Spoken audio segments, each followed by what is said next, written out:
जय श्री राम। अयोध्या कांड दोहा 41 से 60 तक। रिकॉर्ड 24वां शुरू।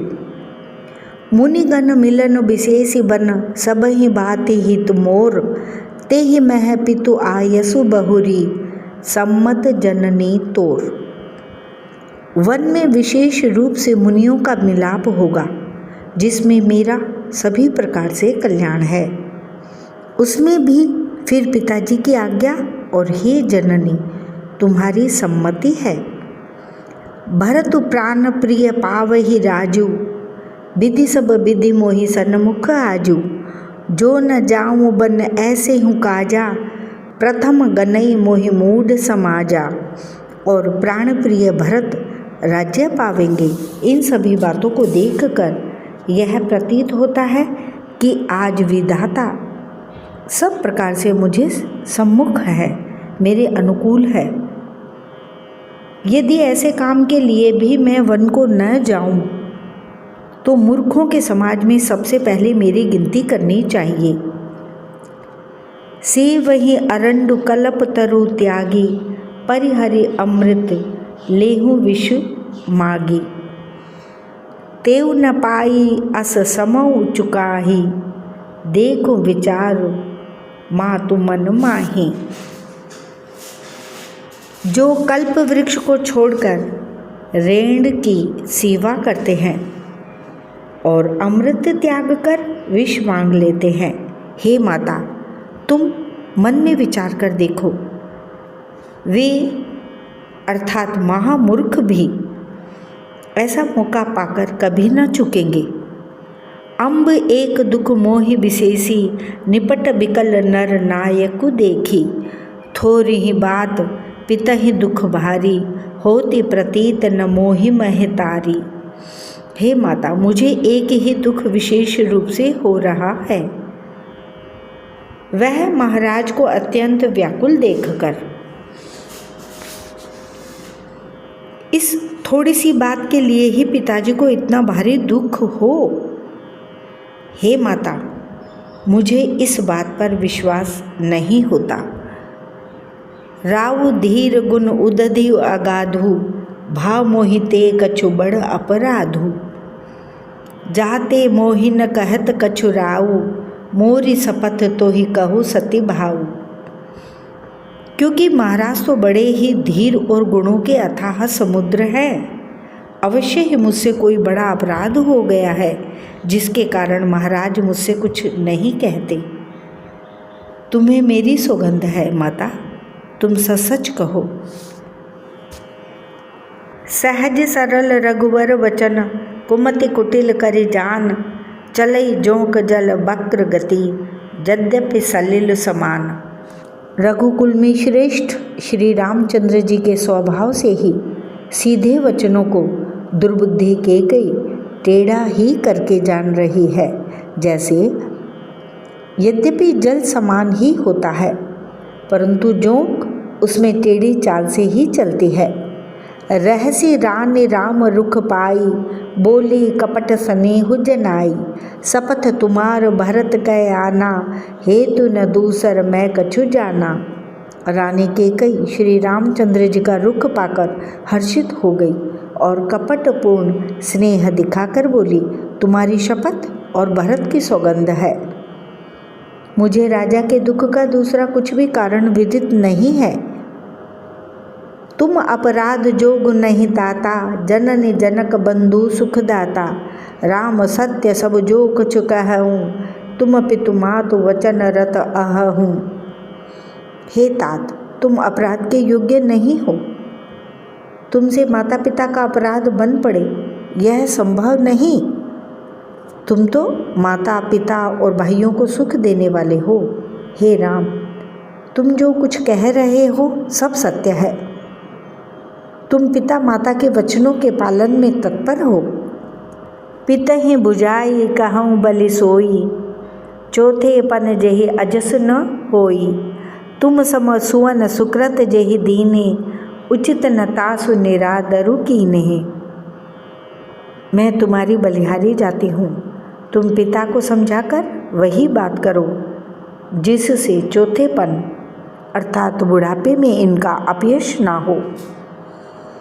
जिस पुण्य ने इनको तुम जैसे पुत्र दिए हैं उसका निरादर करना उचित नहीं। लागहि कुमुख वचन शुभ कैसे, मगह गयादिक तीरथ जैसे। राम ही मातु बचन सब भाए, जिम सुर सरिगत सलिल सुहाए। कैकेयी के बुरे मुख में ये शुभ वचन कैसे लगते हैं, जैसे मगध देश में गया आदि तीर्थ। श्री रामचंद्र जी को माता कैकेयी के सब वचन ऐसे अच्छे लगे जैसे गंगा जी में जाकर अच्छे बुरे सभी प्रकार के जल शुभ सुंदर हो जाते हैं। गई मुरुछा राम ही सुमिरी, नृप फिर करवट लीन। सचिव राम आगमन कही, विनय समय समकीन। इतने में राजा की मूर्छा दूर हुई। उन्होंने राम का स्मरण करके राम राम कहकर फिर कर करवट ली। मंत्री ने श्री रामचंद्र जी का आना कहकर समयानुकूल विनती की। अवनिप अकनि राम पग उधारे, धरि धीरज तब नयन उघारे। सचिव संभारे राउ बैठारे, चरण परत नृप राम निहारे। जब राजा ने सुना कि श्री रामचंद्र पधारे हैं तो उन्होंने धीरज धर के नेत्र खोले। मंत्री ने संभाल कर राजा को बैठाया। राजा ने श्री रामचंद्र जी को अपने चरणों में पड़ते प्रणाम करते देखा। लिए स्नेह विकल उर लाई, गई मनि मन हो फनिक फिरी पाई। राम ही चितई रहे उ नर नाहु, चला बिलोचन बारी प्रबाहु। स्नेह से विकल राजा ने राम जी को हृदय से लगा लिया, मानो सांप ने अपनी खोई हुई मणि फिर पाली हो। राजा दशरथ जी श्री राम जी को देखते ही रह गए। उनके नेत्रों से आंसुओं की धारा बह चली। शोक बिबस कछु कहे न पारा, हृदय लगावत बारहि बारा। विधि मनाव राव मन माही, जेहि रघुनाथ न कानन जाहि। शोक के विशेष वश होने के कारण राजा कुछ कह नहीं सकते। वे बार बार श्री रामचंद्र जी को हृदय से लगाते हैं और मन में ब्रह्मा जी को मनाते हैं कि जिससे श्री रघुनाथ जी वन को न जाएं। सुमिरि महेश ही कहै निहोरी, बिनति सुनऊ सदा शिव मोरी। आशुतोष तुम अवढर दानी, आरती हरऊ दीन जनु जानी। फिर महादेव जी का स्मरण करके उनसे निहोरा करते हुए कहते हैं, हे सदाशिव आप मेरी विनती सुनिए। आप आशुतोष अर्थात शीघ्र प्रसन्न होने वाले और अवढर दानी अर्थात मुँह मांगा दे डालने वाले हैं। अतः मुझे अपना दीन सेवक जानकर मेरे दुख को दूर कीजिए। तुम प्रेरक सबके हृदय, सो मति राम ही देहु। बचन मोर तज रहहि घर, परिहरिशील स्नेहु। आप प्रेरक रूप से सबके हृदय में हैं। आप श्री रामचंद्र को ऐसी बुद्धि दीजिए जिससे वे मेरे वचन को त्याग कर और शील स्नेह को छोड़कर घर ही में रह जाए। अजसु हो जग सुजस नसाऊ, नरक परों बर सुर पर जाऊ। सब दुख दुसह सहावहु मोही, लोचन ओट राम जनि होहि। जगत में चाहे अपयश हो और सुयश नष्ट हो जाए, चाहे नया पाप होने से मैं नरक में गिरूं अथवा स्वर्ग चला जाए, पूर्व पुण्यों के फल स्वरूप मिलने वाला स्वर्ग चाहे मुझे ना मिले, और भी सब प्रकार के दुसह दुख आप मुझसे सहन करा ले, पर श्री रामचंद्र मेरी आँखों की ओट ना हो। असमन गुनई राव नहीं बोला, पी पर पात सरिस मनु डोला। रघुपति पितहि प्रेम बस जानी, पुण्य कछु कहई मातु अनुमानी। राजा मन ही मन इस प्रकार विचार कर रहे हैं, बोलते नहीं। उनका मन पीपल के पत्ते की तरह डोल रहा है। श्री रघुनाथ जी ने पिता को प्रेम के वश जानकर और यह अनुमान करके कि माता फिर कुछ कहेंगी तो पिताजी को दुख होगा, देश काल अवसर अनुसारी बोले वचन विनीत विचारी। तात कहूँ कछु करऊँ ढिठाई, अनुचित क्षमब जाने लरिकाई। देश काल और अवसर के अनुकूल विचार कर विनीत वचन कहे, हे तात मैं कुछ कहता हूँ, यह ढिठाई करता हूँ। इस अनुचित्य को मेरी बाल्यावस्था समझकर क्षमा कीजिएगा। अति लघु बात लाग दुख पावा, काहु न मोहि कहीं प्रथम जनावा। देखि गोसाई ही पूछे माता, सुनि प्रसंग भय शीतल गाता। इस अत्यंत तुच्छ बात के लिए आपने इतना दुख पाया, मुझे किसी ने पहले कहकर यह बात नहीं जनाई। स्वामी, आपको इस दशा में देखकर मैंने माता से पूछा। उनसे सारा प्रसंग सुनकर मेरे सब अंग शीतल हो गए, मुझे बड़ी प्रसन्नता हुई। मंगल समय स्नेह बस सोच परिहरिय तात, आय सुदेय हर्षिय कही पुल के प्रभु गात। हे पिताजी, इस मंगल के समय स्नेहवश होकर सोच करना छोड़ दीजिए और हृदय में प्रसन्न होकर मुझे आज्ञा दीजिए। यह कहते हुए प्रभु श्री रामचंद्र जी सर्वांग पुलकित हो गए। धन्य जन्मो जगतीतल तासु, पितहि प्रमोद चरित सुनि जासु। चारि पदारथ कर तल ताके, प्रिय पितु मातु प्राण समझाके। उन्होंने फिर कहा, इस पृथ्वी तल पर उसका जन्म धन्य है जिसके चरित्र सुनकर पिता को परम आनंद हो, जिसको माता पिता प्राणों के समान प्रिय हैं। चारों पदार्थ अर्थ धर्म काम मोक्ष उसके करतलगत अर्थात मुट्ठी में रहते हैं। आय सुपाल जन्म फल उपाई, एह हूँ बेग ही हो उर जाई। विदा मातु सन आवऊँ मागी, चले हूँ बनहि बहुरी पग लागी। आपकी आज्ञा पालन करके और जन्म का फल पाकर मैं जल्दी ही लौट आऊँगा, अतः कृपया आज्ञा दीजिए। माता से विदा मांग आता हूँ, फिर आपके पैर लगकर प्रणाम करके वन को चलूँगा। अस कही राम गवन तब कीना, भूप शोक बस उतरु न दीना। नगर व्यापी गई बात सुतीछी, छुअत चढ़ी जनु सब तन बीछी। ऐसा कहकर तब श्री रामचंद्र जी वहाँ से चल दिए। राजा ने शोकवश कोई उत्तर नहीं दिया। वह बहुत ही तीखी अप्रिय बात नगर भर में इतनी जल्दी फैल गई मानो डंक मारते ही बिच्छू का विष सारे शरीर में चढ़ गया हो। सुनि भय बिकल सकल नर नारी, बेली विटप जिमि देखि दवारी।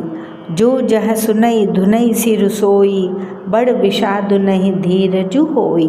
इस बात को सुनकर सब स्त्री पुरुष ऐसे व्याकुल हो गए जैसे दावानल अर्थात वन में आग लगी देखकर बेल और वृक्ष मुरझा जाते हैं। जो जहाँ सुनता है वह वहीं सिर धुनने पीटने लगता है। बड़ा विषाद है, किसी को धीरज नहीं बंधता। मुख सुखा ही लोचन श्रवही, शोकुन हृदय समाय। मनहु करुण रस कटकई, उतरी अवध बजाय। सबके मुख सूखे जाते हैं, आंखों में आंसू बहते हैं, शोक हृदय में नहीं समाता। मानो करुणा रस की सेना अवध पर डंका बजाकर उतर आई हो। मिले ही माज विधि बात बेगारी, जह तह देहि के कई ही गारी। एहि पापिनि ही बूझिका परेऊ, छाये भवन पर पावक धरेऊ। सब मेल मिल गए थे, सब संयोग ठीक हो गए थे। इतने में ही विधाता ने बात बिगाड़ दी। जहाँ तहाँ लोग कैकेयी को गाली दे रहे हैं। इस पापिन को क्या सूझ पड़ा जो इसने छाये घर पर आग लगा दी। निज कर नयन काढ़ी चह दीखा, डारी सुधा विषु चाहत चीखा।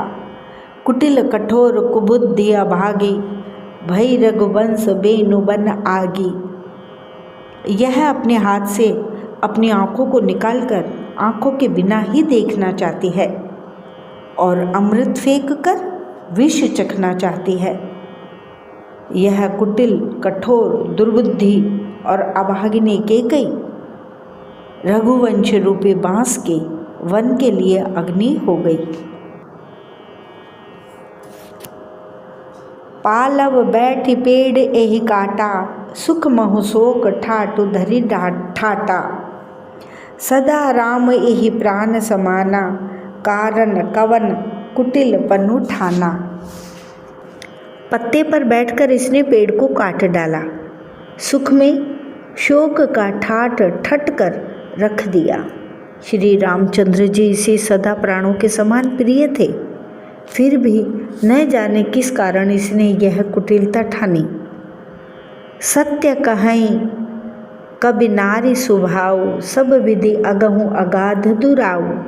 निज प्रतिबिंब बरुक गहि जाई, जाने न जाए नारी गति भाई। कवि सत्य ही कहते हैं कि स्त्री का स्वभाव सब प्रकार से पकड़ में न आने योग्य अथाह और भेद भरा होता है। अपनी परछाई भले ही पकड़ जाए, पर भाई स्त्रियों की गति चाल नहीं जानी जाती। काहन पावक जारि सक, कान समुद्र समाए। कान करे अबला प्रबल, केहि जग काल न खाए। आग क्या नहीं जला सकती, समुद्र में क्या नहीं समा सकता। अबला कहने वाली प्रबल स्त्री जाति क्या नहीं कर सकती, और जगत में काल किसको नहीं खाता। का सुनाए विधि काह सुनावा, का दिखाई चह काह दिखावा।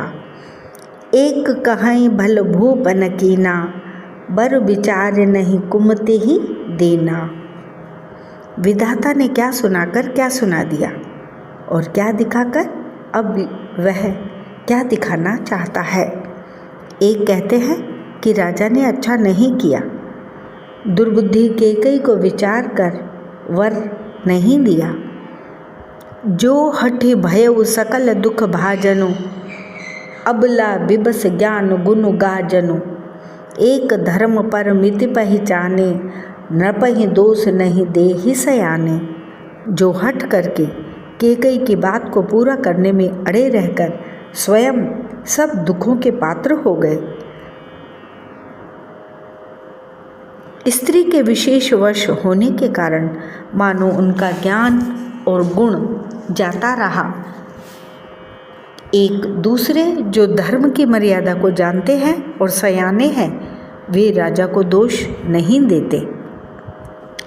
सिबि दधीच हरिचंद कहानी, एक एक सन कहीं बखानी।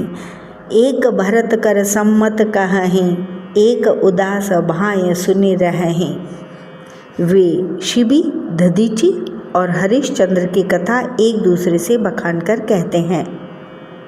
कोई एक इसमें भरत जी की सम्मति बताते हैं, कोई एक सुनकर उदासीन भाव से रह जाते हैं, कुछ बोलते नहीं। कान मूद कर रद गही जीहा, एक कहें यह बात अलीहा। सुकृत जाहि अस कहत तुम्हारे, राम भरत कहूँ प्राण प्यारे। कोई हाथों से कान मूंद कर और जीभ को दांतों तले दबाकर कहते हैं कि यह बात झूठ है, ऐसी बात कहने से तुम्हारे पुण्य नष्ट हो जाएंगे। भरत जी को तो श्री रामचंद्र जी प्राणों के समान प्यारे हैं। चंदु चवई बरु अनल कन, सुधा होय विषतूल। सपने हूँ कबहु न करहि किछु, भरत राम प्रतिकूल। चंद्रमा चाहे शीतल किरणों की जगह आग की चिंगारियाँ बरसाने लगे और अमृत चाहे विष के समान हो जाए, परंतु भरत जी स्वप्न में भी कभी श्री रामचंद्र जी के विरुद्ध कुछ नहीं करेंगे। एक विधात ही दूषण देहि, सुधा दिखाए दीन विषु जेहि। खर भरु नगर सोच सब काहू, दुसह दाहु उर मिटा उछाहू।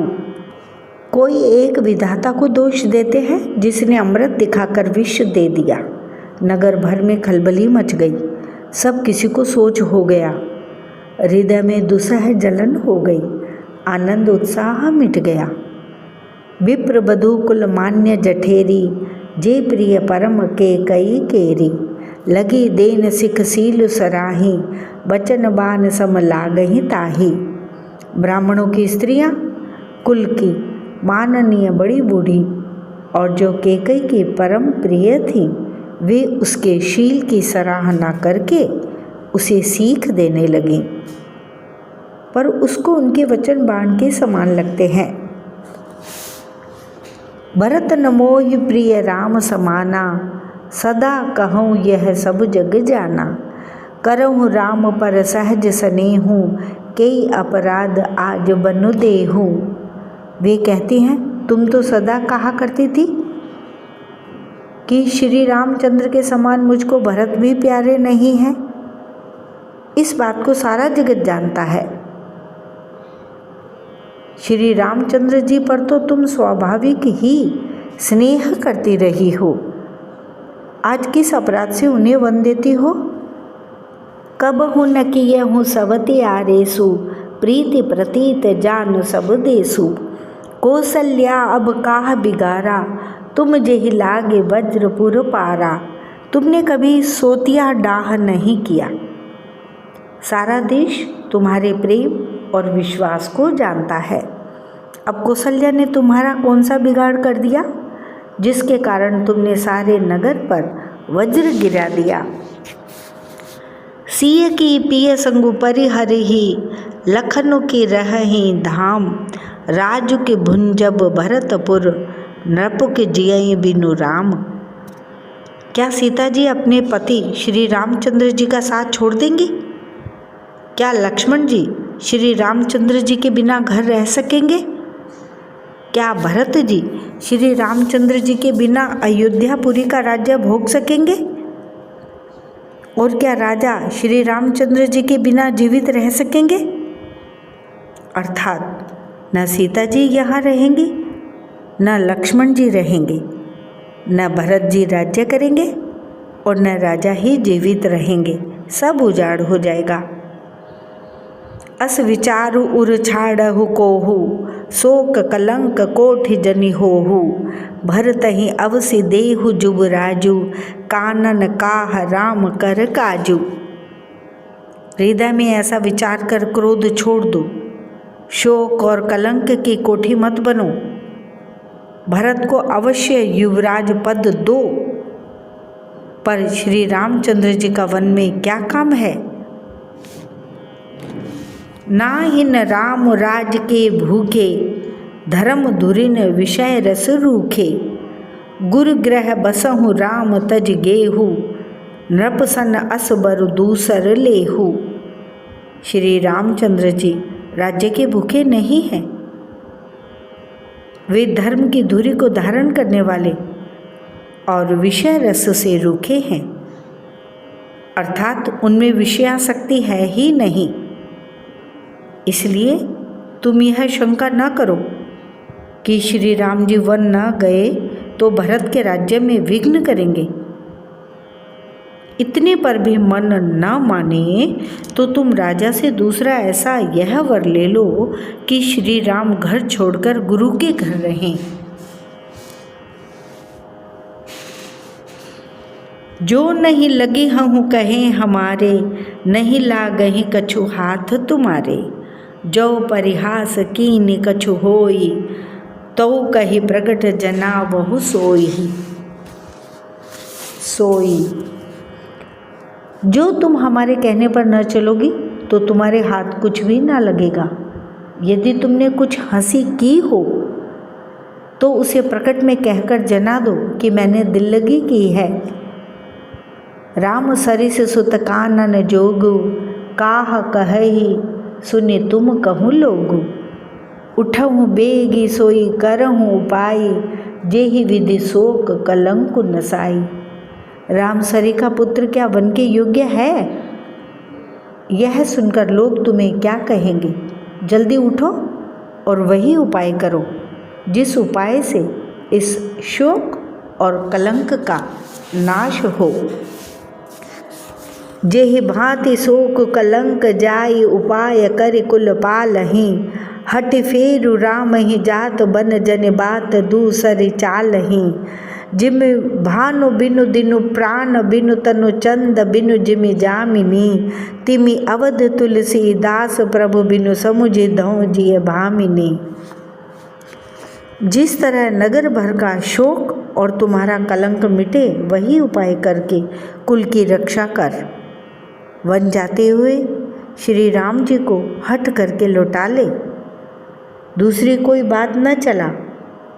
तुलसीदास जी कहते हैं, जैसे सूर्य के बिना दिन, प्राण के बिना शरीर और चंद्रमा के बिना रात निर्जीव तथा शोभाहीन हो जाती है, वैसे ही श्री रामचंद्र जी के बिना अयोध्या हो जाएगी।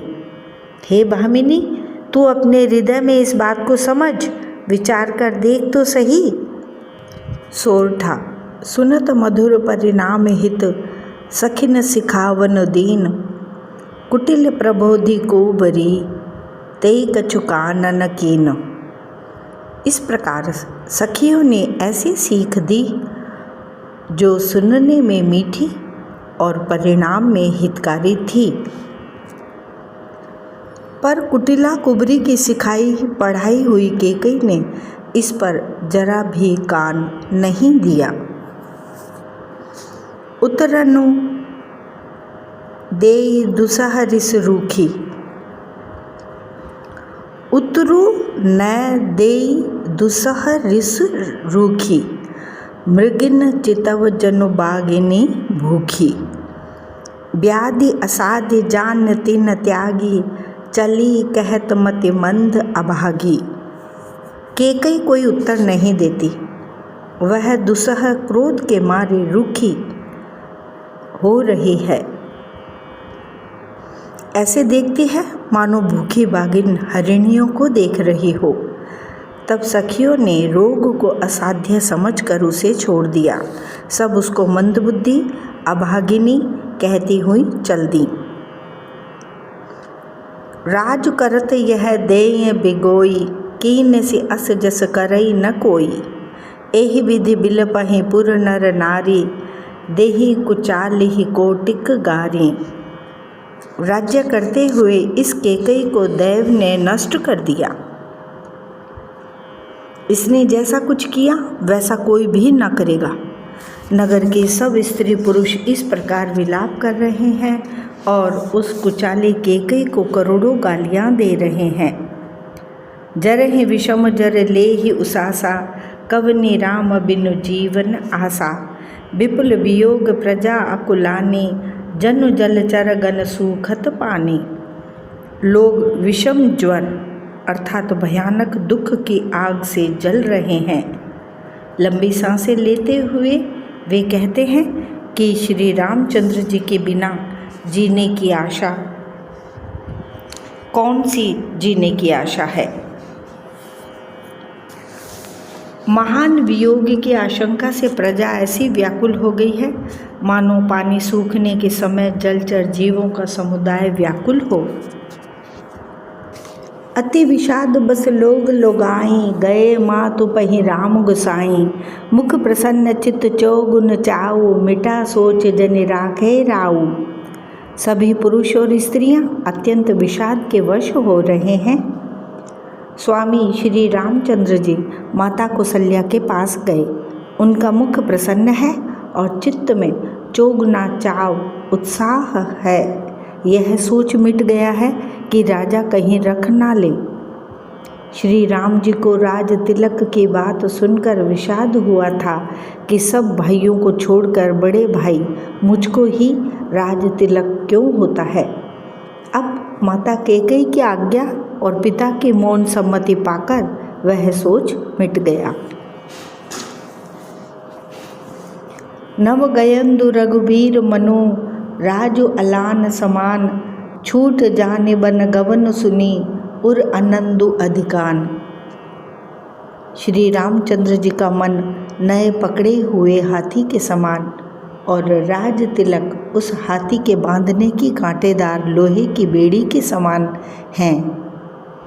वन जाना है, यह सुनकर अपने को बंधन से छूटा जानकर उनके हृदय में आनंद बढ़ गया है। रघुकुल तिलक जोरि दोहा था मुदित मातु पद नायऊ माथा दीन असीस लाई उर लीने भूषण बसन निछावरी कीने। रघुकुल तिलक श्री रामचंद्र जी ने दोनों हाथ जोड़कर आनंद के साथ माता के चरणों में सिर नवाया। माता ने आशीर्वाद दिया, अपने हृदय से लगा लिया और उन पर गहने तथा कपड़े न्यौछावर किए।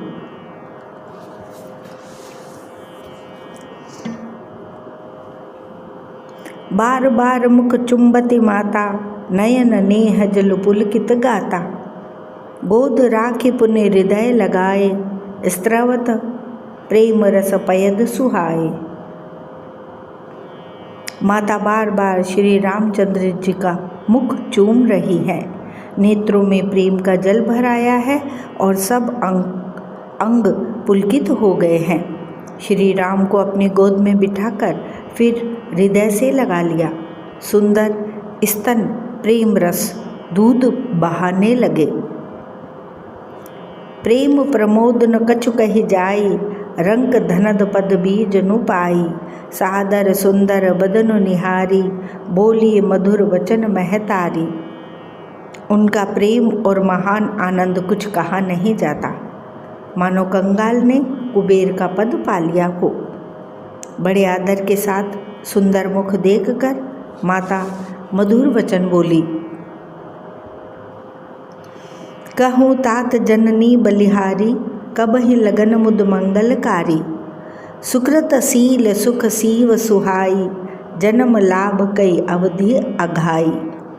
हे तात, माता बलिहारी जाती है, कहो वह आनंद मंगलकारी लग्न कब है जो मेरे पुण्य शील और सुख की सुंदर सीमा है और जन्म लेने के लाभ की पूर्णतम अवधि है। जेहि चाहत नर नारी सब अति आरत एहि भांति जिमि चातक चातकी तृषित वृष्टि शरद ऋतु स्वाति। तथा जिस लग्न को सभी स्त्री पुरुष अत्यंत व्याकुलता से इस प्रकार चाहते हैं जिस प्रकार प्यास से चातक और चातकी शरद ऋतु के स्वाति नक्षत्र की वर्षा को चाहते हैं। तात जाऊं बलि बेग नहाहूँ जो मन भाव मधुर कछु खाहूँ पितु समीप तब जाए भैया भई बड़ी बार जाए बलि मैया। हे तात, मैं बलैया लेती हूँ, तुम जल्दी नहा लो और जो मन भावे कुछ मिठाई खा लो। भैया, तब पिता के पास जाना, बहुत देर हो गई है। माता बलिहारी जाती है।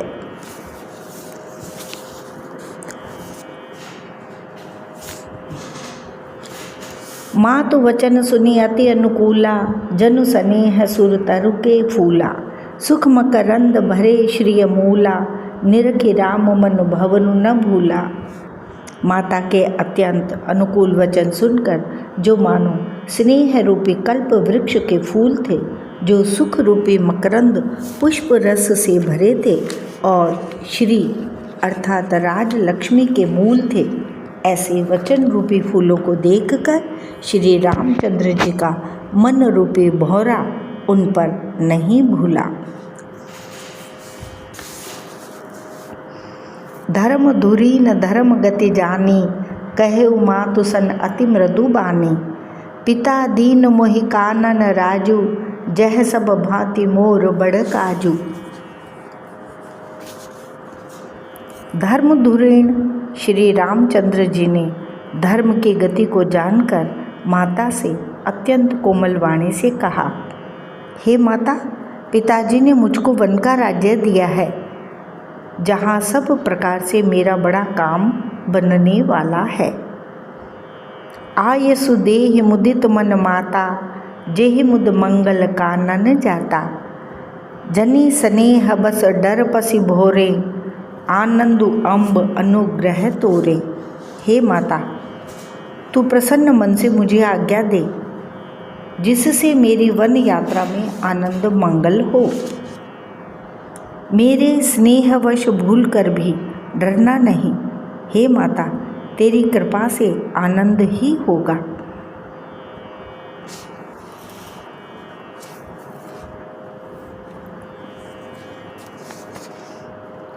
बरस 4 विपिन बसी, करि पितु वचन प्रमाण। आई पाय पुण्य देख हूँ, मनुजन करसी मलान। 14 वर्ष वन में रहकर पिताजी के वचन को प्रमाणित सत्य कर फिर लौटकर तेरे चरणों का दर्शन करूँगा। तू मन को म्लान न कर, दुखी न कर। वचन विनीत मधुर रघुवर के, सर सम लगे मातु उर करके। सहमि सूखि सुनि शीतल बानी, जिमि जवास परे पावस पानी। रघुकुल में श्रेष्ठ श्री राम जी के ये बहुत ही नम्र और मीठे वचन माता के हृदय में बाण के समान लगे और कसकने लगे। उस शीतल वाणी को सुनकर कौशल्या वैसे ही सहम कर सूख गई, जैसे बरसात का पानी पड़ने से जवासा सूख जाता है। कहीं न जाए कछु हृदय विषादु, मनहु मृगी सुनि के हरि नादु। नयन सजल तन थर थर काँपी, माजहि खाई मीन जनु मापी। हृदय का विषाद कुछ कहा नहीं जाता। मानो सिंह की गर्जना सुनकर हिरनी विकल हो गई हो। नेत्रों में जल भर आया, शरीर थर थर काँपने लगा, मानो मछली मांजा अर्थात पहली वर्षा का फेन खाकर बदहवास हो गई हो। धरि धीरज सुत बदनु निहारी, गद गद वचन कहति महतारी। तात पिता ही तुम प्राण प्यारे, देख मुदित नित चरित तुम्हारे। धीरज धरकर पुत्र का मुख देखकर माता गदगद वचन कहने लगी, हे तात, तुम तो पिता को प्राणों के समान प्रिय हो। तुम्हारे चरित्रों को देखकर वे नित्य प्रसन्न होते थे। राज देन कहूँ शुभ दिन साधा, कहु जान बन के ही अपराधा। तात सुनावहु मोहि निदानो, को दिन कर कुल भयो क्रसानो। राज्य देने के लिए उन्होंने ही शुभ दिन शोधवाया था, फिर अब किस अपराध से वन जाने को कहा। हे तात, मुझे इसका कारण सुनाओ। सूर्यवंश रूपी वन को जलाने के लिए अग्नि कौन हो गया? निरखि राम रुख सचिव सुत, कारण कहु बुझाए। सुनि प्रसंग रही मूक जिमी, दशा बरनी नहीं जाए। तब श्री रामचंद्र जी का रुख देखकर मंत्री के पुत्र ने सब कारण समझाकर कहा। उस प्रसंग को सुनकर वे गूंगी जैसी चुप रह गई। उनकी दशा का वर्णन नहीं किया जा सकता। राखि न सकई न कही सक जाहू, दुह भांति उर दारुन दाहू। लिखत सुधा कर गा लिखि राहू, विधि गति बाम सदा सब काहू। न रख ही सकती है न यह कह सकती है कि वन चले जाओ।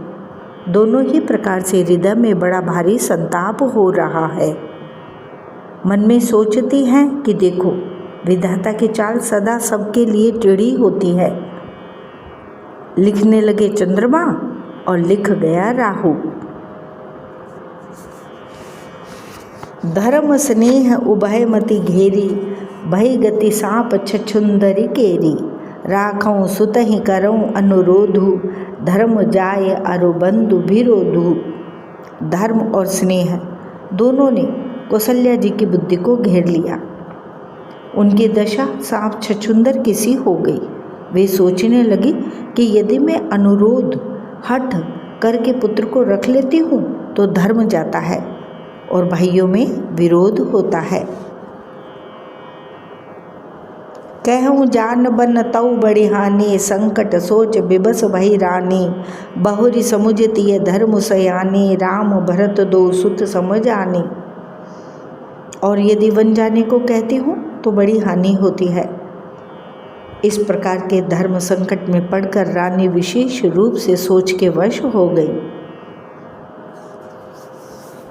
फिर बुद्धिमती कौशल्या जी स्त्री धर्म अर्थात पातिव्रत धर्म को समझकर और राम तथा भरत दोनों पुत्रों को समान जानकर सरल स्वभाव राम महतारी, बोली वचन धीर धरि भारी।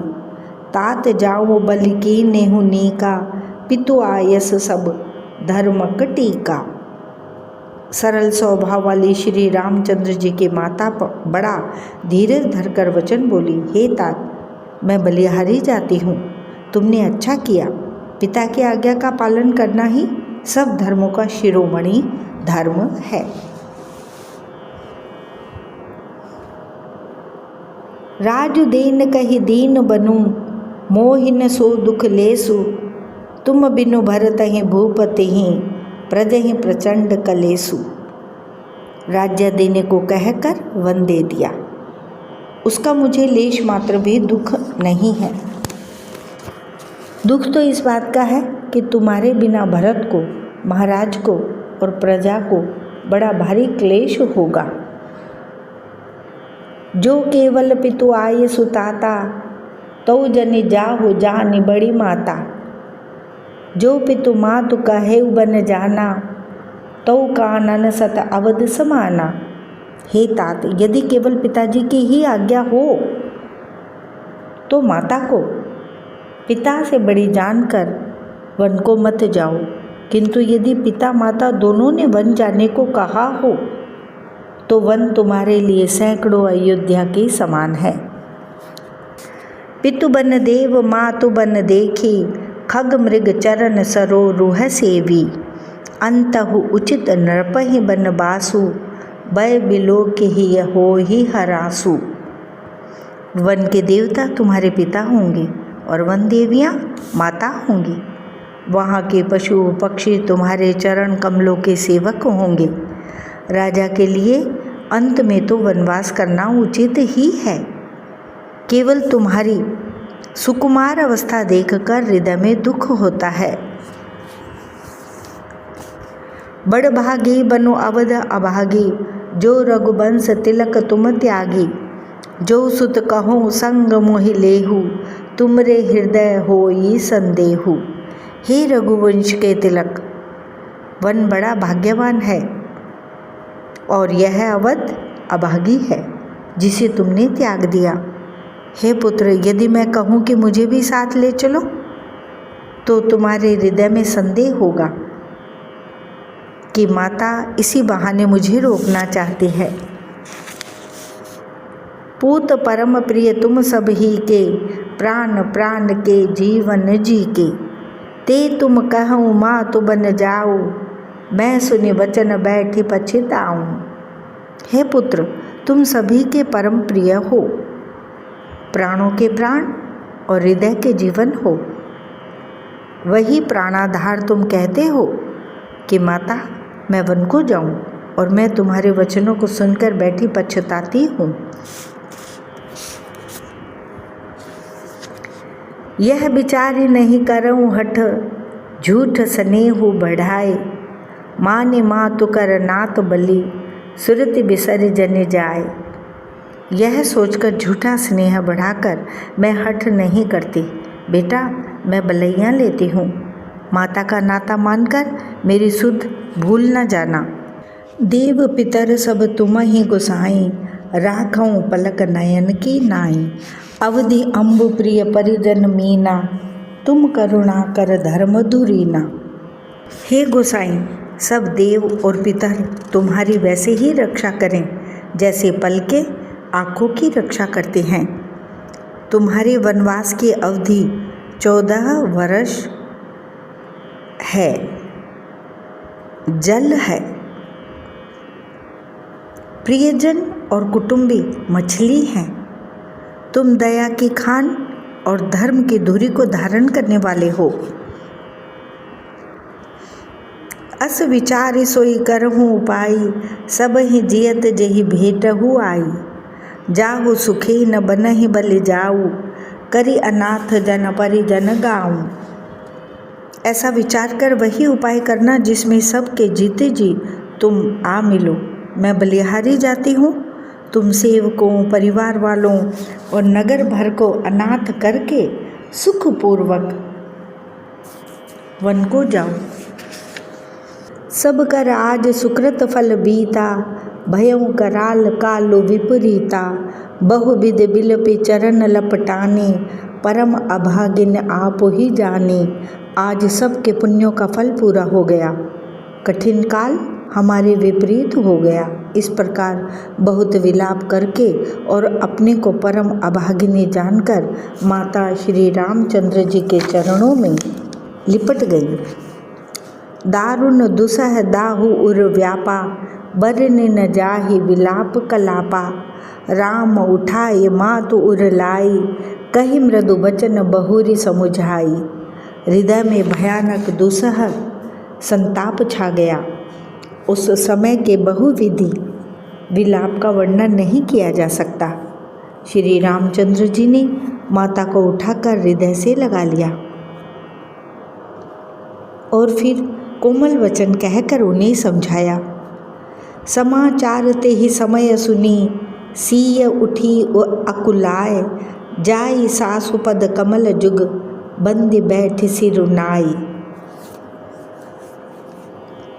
उसी समय यह समाचार सुनकर सीता जी अकुला उठी और सास के पास जाकर उनके दोनों चरण कमलों की वंदना कर सिर नीचा करके बैठ गई।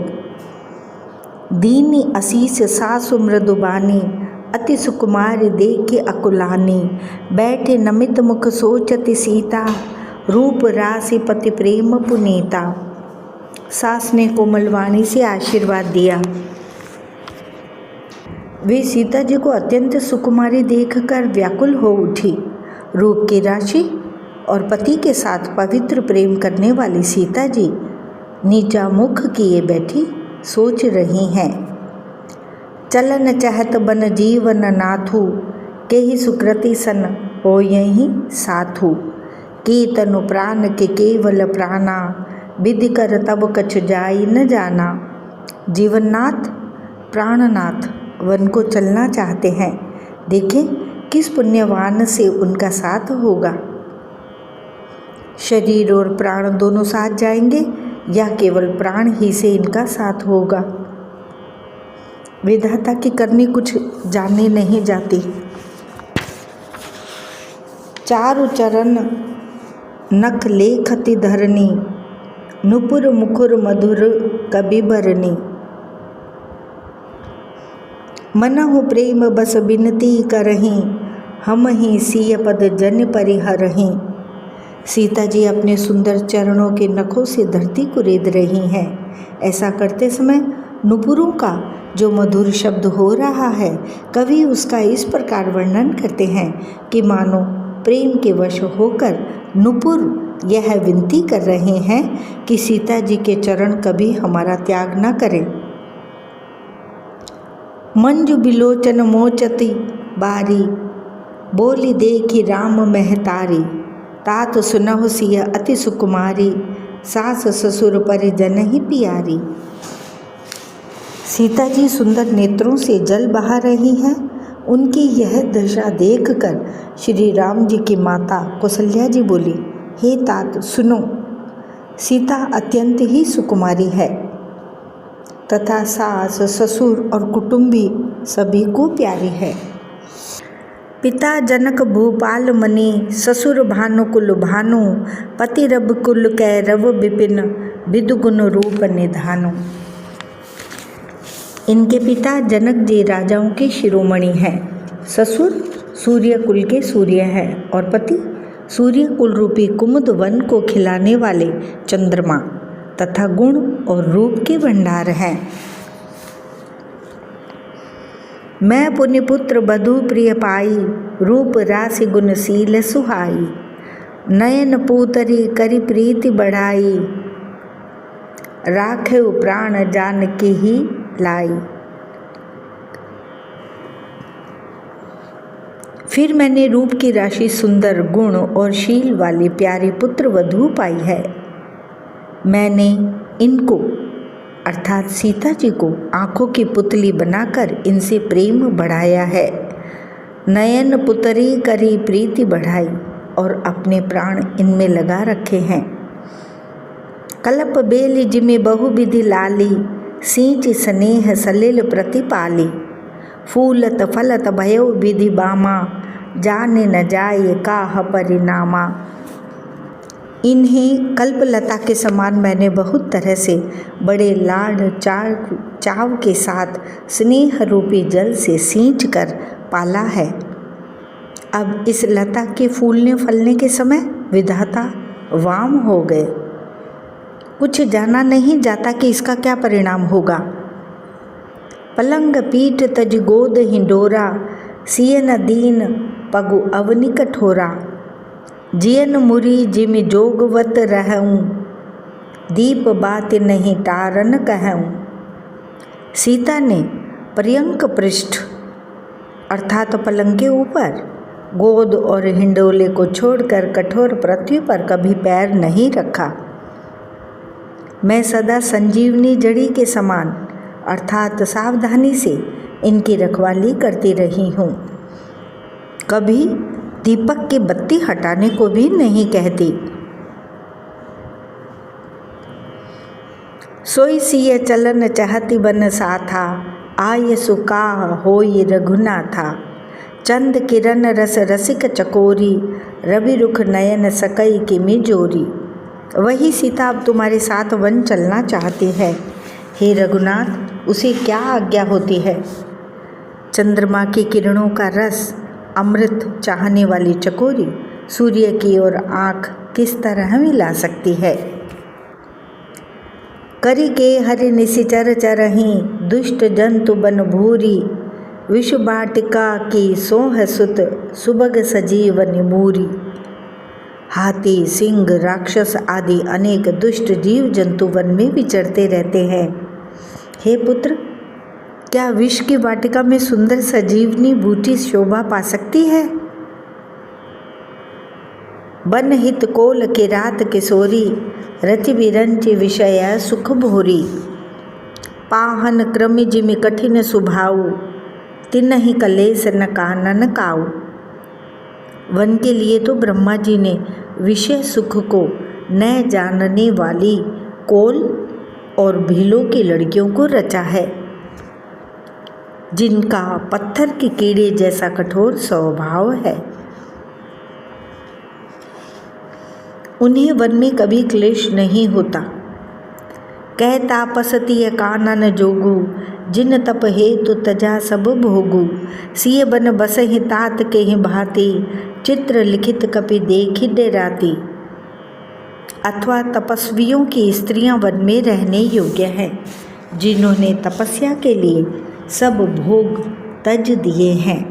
हे पुत्र, जो तस्वीर के बंदर को देखकर डर जाते हैं, वे सीता वन में किस तरह रह सकेंगी। सुरसर सुबग बनज बनचारी, डाबर जोग की हंस कुमारी। अस बिचारे जस आयसु होई, मैं सिख देव जानकी ही सोई। देव सरोवर के कमल वन में विचरण करने वाले हंसनी क्या गड़ैयों तलैयों में रहने योग्य है। ऐसा विचार कर जैसी तुम्हारी आज्ञा हो, मैं जानकी को वैसी ही शिक्षा दूं। जो सिय भवन रहे कह अम्बा, मोहि कह होय बहुत अवलंबा। सुनि रघुबीर मातु प्रिय बानी, सील स्नेह सुधा जनुसानी। माता कहती हैं, यदि सीता घर में रहे तो मुझको बहुत सहारा हो जाए।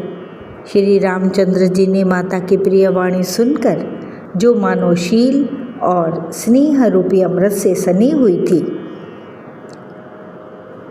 कही प्रिय वचन विवेकमय, कीन मातु परितोष, लगे प्रबोधन जान के ही, प्रगति विपिन गुण दोष। विवेकमय प्रिय वचन कहकर माता को संतुष्ट किया।